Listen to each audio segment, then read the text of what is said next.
Dalam kehidupan sedang bersenang lenang, pasti juga hadirnya ujian. Jika hadirnya ujian tanpa penyesalan, pastinya ada kesombongan dan keangkuhan.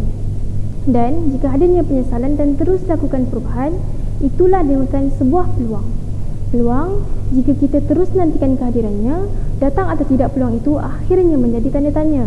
Namun, apa salahnya jika kita mencari sebuah peluang, walaupun dalam sedikit kepahitan, demi mencari, memahami dan menelusuri ertinya kejayaan. Bismillahirrahmanirrahim. Assalamualaikum warahmatullahi wabarakatuh.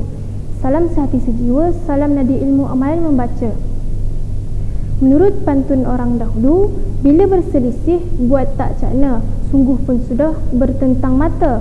Benarlah sungguh pujangga Cina, jika tak kenal maka tak cinta. Maka dari itu, izinkan saya perkenalkan diri.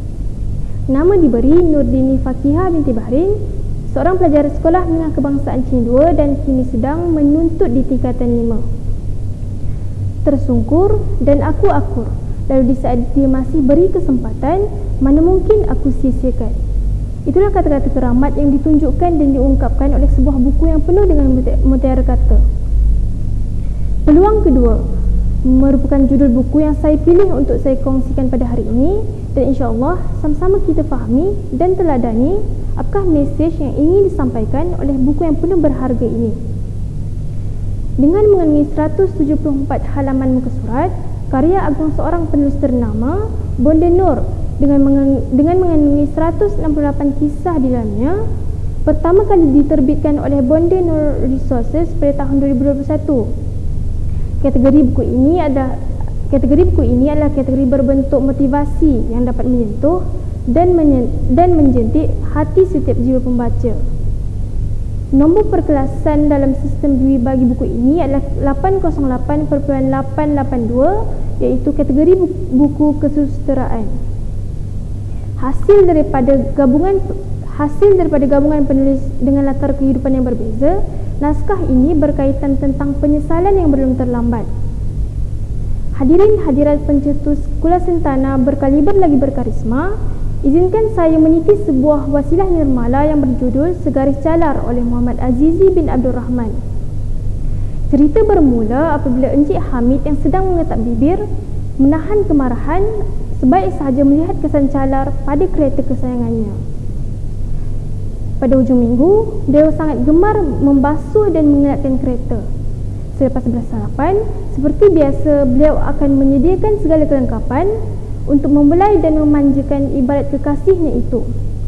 Rancak tangannya menggilap kereta, matanya tiba-tiba terpana ke arah badan kereta kerana di situ terdapat kesan calar. Tiba-tiba, matanya terpaku ke satu sudut yang lain pula dan terdapat kesan kemet. Hatinya bagi dirobek-robek saat melihat kecacatan pada badan kereta itu. Encik Hamid dengan perasaan marahnya tiba-tiba mengelamun dan mengherdik isterinya kerana kereta itu adalah kereta yang digunakan isterinya sehari-hari. Bertubi-tubi beliau menyerangnya. Sebenarnya memang beliau mahu hamburkan segala kemarahan tadi kepada isterinya, namun sebaik sahaja hatinya hendak masuk ke dalam rumah, kelihatan dan terbayang segala pengorbanan isterinya dalam membantu beliau sepanjang mereka hidup bersama. Patutkah beliau meledakkan amarahnya kepada insan semula ini? Patutkah beliau meletakkan sayangnya kepada kereta melebihi sayangnya kepada insan yang dia cintai itu? Bagaimana jika yang tercalar itu hati isterinya? Mampukah dia menghilangkan kesan calar di hati itu? Tepuk dada, tanyalah selera. Tepuk dahi, tanyalah minda. Pujangga Melayu selalu berpesan, terlajak perahu boleh diundur, terlajak kata buruk padanya.